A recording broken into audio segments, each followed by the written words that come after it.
The winning blueprint presents.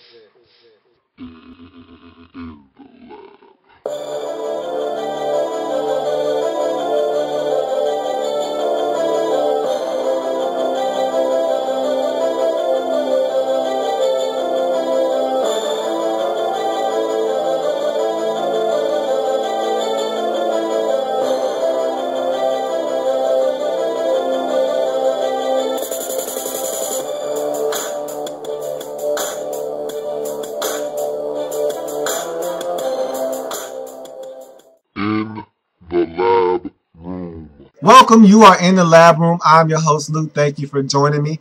It's Thursday, and guess what that means? It's football day. So, tonight we have a Thursday night contest between the Tampa Bay Buccaneers, who are traveling to take on the Minnesota Vikings, in what should be a very, if nothing else, a very entertaining game, to say the least. Don't know if it's going to be an intriguing game. Don't think it's going to be an interesting game, because I expect the Vikings to really take it to the Tampa Bay Buccaneers tonight. The Vikings are the better team here. They play better defense. They're more consistent on offense. The Buccaneers have shown that when they get on the field against a defense that can't stop anybody, they can rack up some points. But that's not who the Minnesota Vikings are. The last 2 weeks, Tampa Bay's played New Orleans and Kansas City, and they've scored points. But that's not who the Vikings are. The Vikings actually play defense. And they're not going to allow the Tampa Bay Buccaneers to run up and down the field and score points like they're going out of style. So I expect Minnesota to come into this football game and run the football. And they're going to run it with arguably the best running back in all of the National Football League in Adrian Peterson. What a comeback story he has been in this 2012 season. I mean, after seeing him go down late last season with that ACL injury, who would have thought we would have seen him the first game of this season and him not have any setbacks, not show any ill effects, and him just basically look like the Adrian Peterson pre-injury. I mean, it's amazing to see him put in the work that he put in to come back from this injury, and not only come back, but excel and be the back that he's been for the first 5-6 seasons of his career. It's amazing, and it just speaks volumes to the work ethic that Adrian Peterson possesses.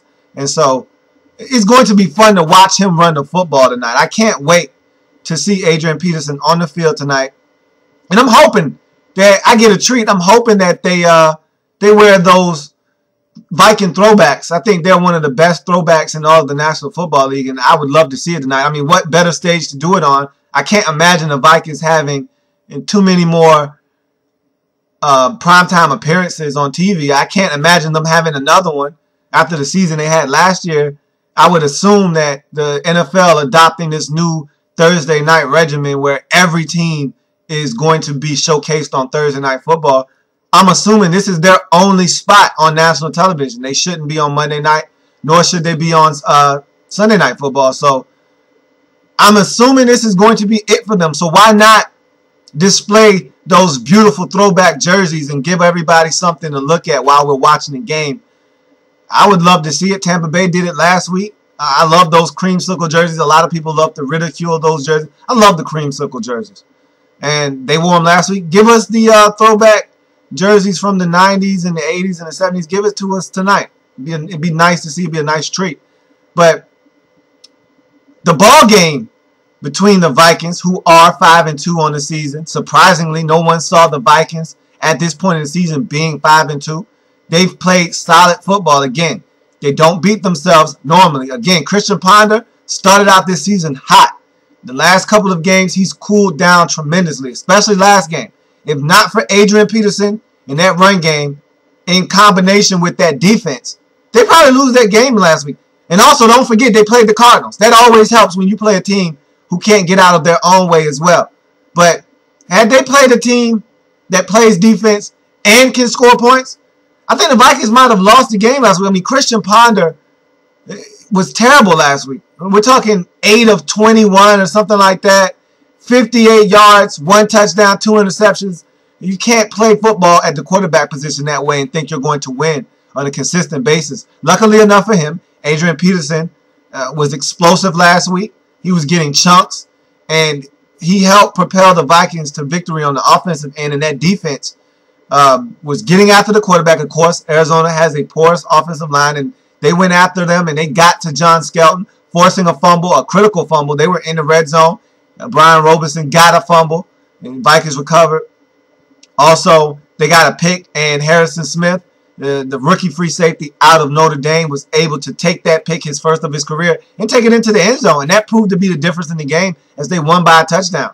And so that defense in combination with Adrian Peterson proved to be the difference in that game a week ago against the Arizona Cardinals. This week, they're going to have Christian Ponder step up. He can't afford to turn the football over. He can't continue to make mistakes because, again, this is a team that doesn't make a lot of mistakes. They don't beat themselves. They pride themselves on winning 2 out of the 3, if not all 3 phases of the game, that being special teams, offense, and defense.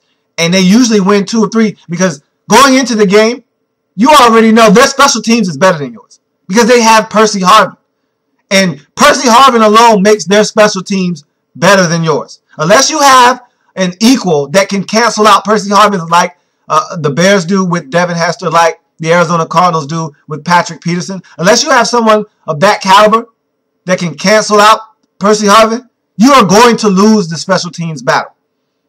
So, of course, we're not counting if your special team goes out, blocks a kick, makes 5 field goals, or forces a fumble on kickoff. We're not even talking about any of those things. We're just talking about off of pure productivity. You can't take a lot of these other special teamers around the league and put their numbers up and production up against Percy Harvin. Most teams won't win. The Vikings will win that 9 times out of 10. So from that standpoint, you're already at a disadvantage because Percy Harvin, we've seen him take kickoffs, opening kickoffs to the house at least 2 or 3 times this season. He did it again last week, had it called back for blocking the back, but he's dangerous. And so you got to win defense and offense if you're playing against the Minnesota Vikings. You don't do that, you're not able to do that, you're probably not going to beat them because they're very sound in what they do. They play solid defense. They're not going to wow you with their defensive prowess. But what they are going to do is they're going to be solid. They're going to stop the run for the most part. They're not going to give up a lot of big plays. And they're going to make you beat them. If you beat them, they'll tip their cap to you. They'll say, hey, you got us. But they won't go out and give you a victory. They won't go out and turn the ball over 4 times, have 17 penalties, and just hand you the game. That's not how they play. They're going to make you earn everything you get. And so that's why the Minnesota Vikings right now, to the surprise of many, are 5-2 on the season. Meanwhile, the Tampa Bay Buccaneers come into this game at 2-4. And looking at the record, you would think that this Tampa Bay Buccaneers team isn't that good. And rightfully so. I mean, they have their deficiencies. They have a young first-year coach in Greg Schiano. They have to work out the kinks. But this Tampa Bay Buccaneers team could easily, and I mean easily, be 3-3, 4-2 right now. They could have beat the Redskins after coming back being down 21-3 in that football game. They could have beaten the Redskins. They had them on the ropes. Robert Griffin III was able to take them down on a last-second drive to get the game-winning field goal. They should have beat the Giants. They were throttling the Giants in New Jersey at MetLife Stadium. I need to just start calling it MetLife Stadium. They had them. I mean, they were scoring points throughout that game. They were really giving it to the Giants, and then they just imploded in the fourth quarter, allowed the Giants to roar back, take the lead, never to relinquish it, and they lost to the Giants. They could have easily been 4-2 on this season. But again, when you're not a good football team, you don't know how to close the show. And so that's the difference in the NFL between good teams and bad teams. The good teams know how to win tight ball games, know how to close the deal when they have a lead at the end. The bad teams don't know how to seal the deal. They don't know how to put teams away. And hence, that's the difference in the league. And the Tampa Bay Buccaneers are one of those teams that don't know how to do that right now. So they're 2-4.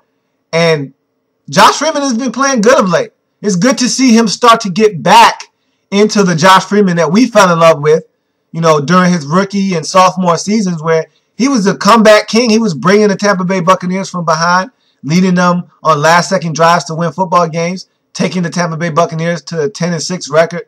These are the things that we're looking for from Josh Freeman, to be able to complete passes at a high percentage, to complete the deep ball, to be more accurate, to actually read defenses and make sound decisions with the football. He's done that of late, and we're hoping to see him continue that because I like Josh Freeman. I think he's a good quarterback and good young quarterback with a strong arm that if he can just focus on the mental aspect of the game, breaking down defenses, making smart decisions with the ball, knowing when to tuck it and run and knowing when to throw it away and not make the big critical mistake, I think he'll be fine. Watching him the last couple of weeks, I've been impressed with his poise in the pocket and his ability to drive the ball down the field. He's got Vincent Jackson now. And what Vincent Jackson has done for this offense is that he's given them a number one option. With that number one option slides Mike Williams back to the number 2, which is what I think Mike Williams is. And so they have a 1A and 1B combination, and they're deadly. And they're taking it to teams who can't stop you through the air.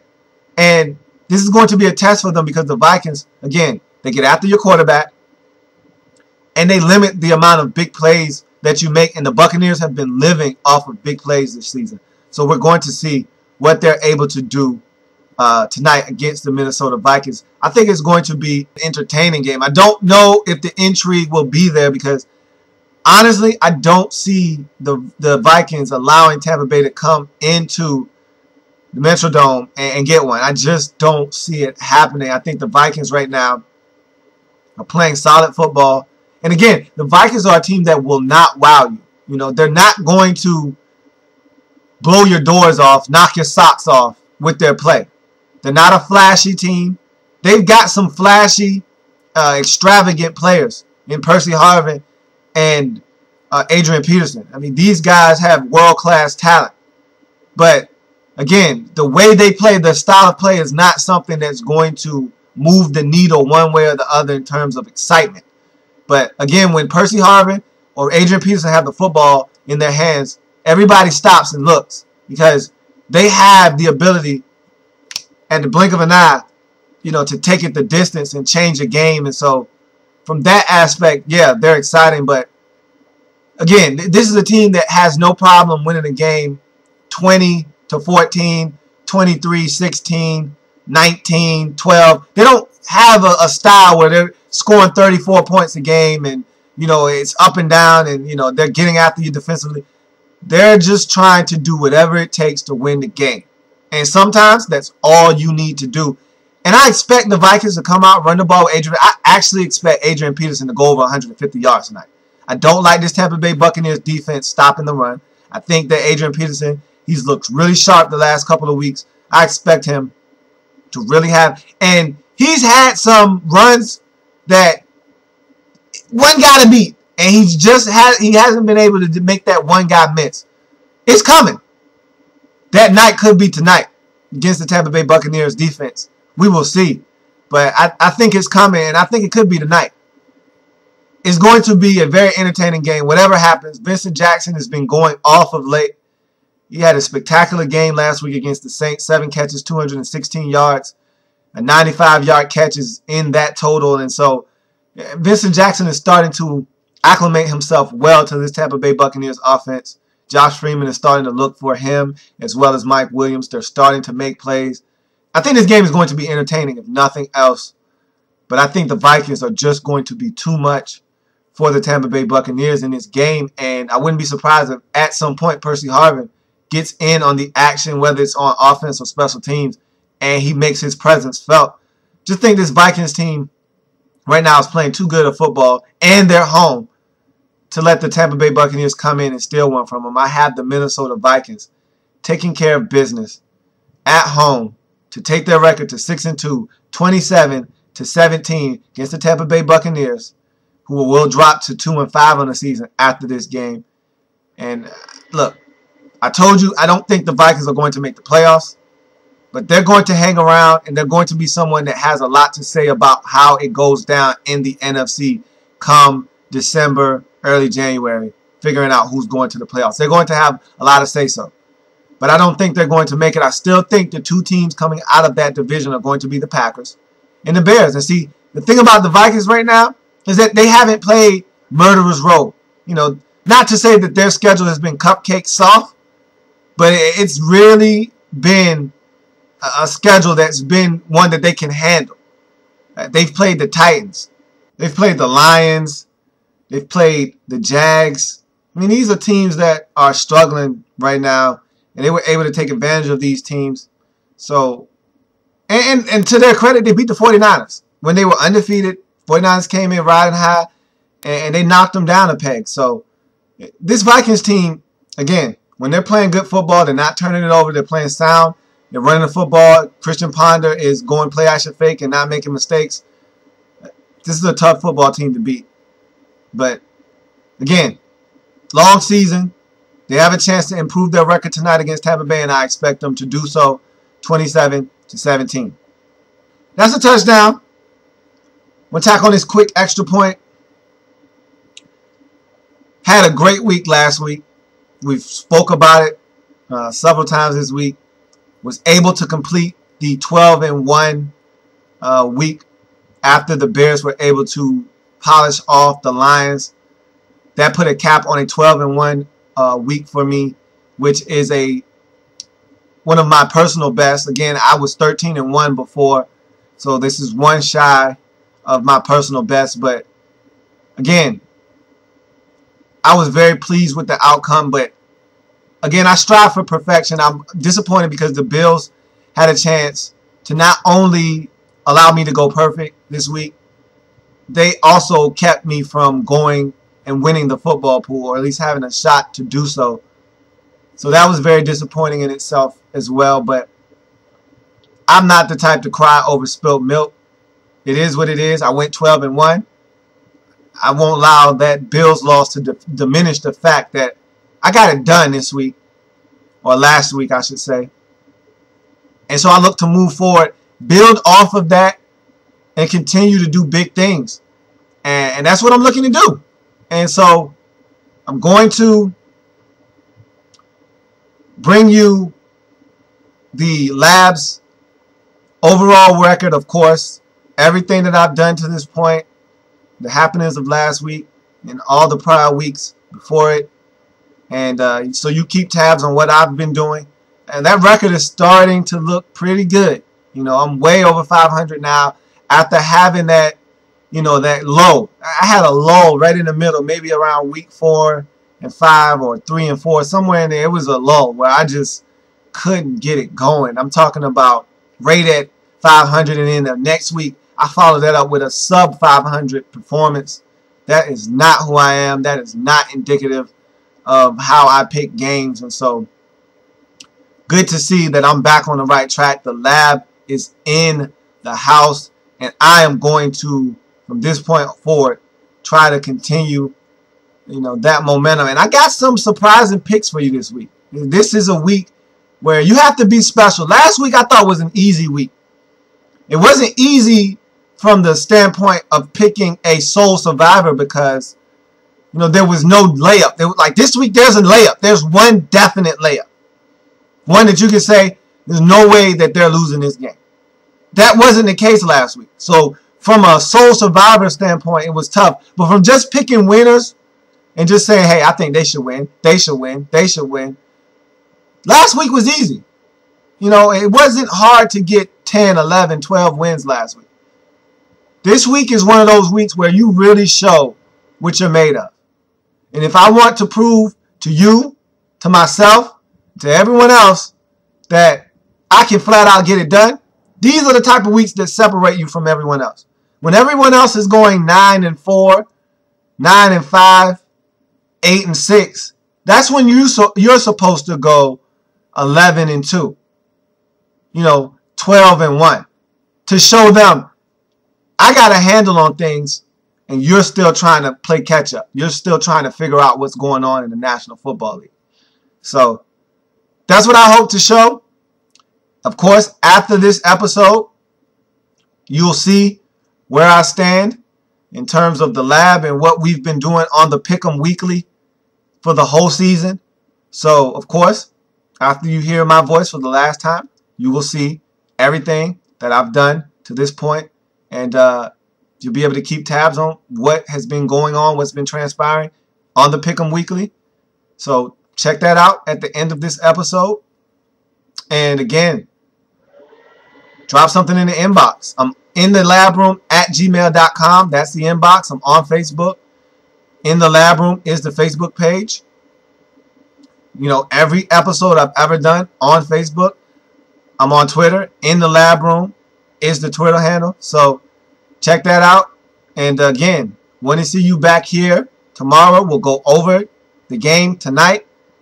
And we'll go over the whole slate of games for the weekend that's coming up. And hopefully I'll start the weekend off on the left foot with a win tonight. Again, that win last week on Thursday propelled me into the weekend. 2 weeks ago, the Steelers lost on Thursday. We had a kind of a down weekend. So this first game means a lot. So the Vikings need to come ready to play, take care of business, not have a letdown, and not send me into this weekend with a loss. Start me off on the left foot so we can get this thing going in the proper direction. So that's going to be an episode. I thank you for joining me in the lab room. Enjoy the game tonight, as I will. Hopefully we get throwbacks from the Vikings, and we can enjoy the festivities. I think Adrian Peterson is going to run wild tonight. Let's hope we get a show, because I don't know if the game is going to be as good as the last 2 weeks, or, yeah, the last 2 weeks. But let's get some entertainment. If we're not going to get a great game, let's get some entertainment along the way. So, with that being said, want to see you back here, same time, same place. Have a good one.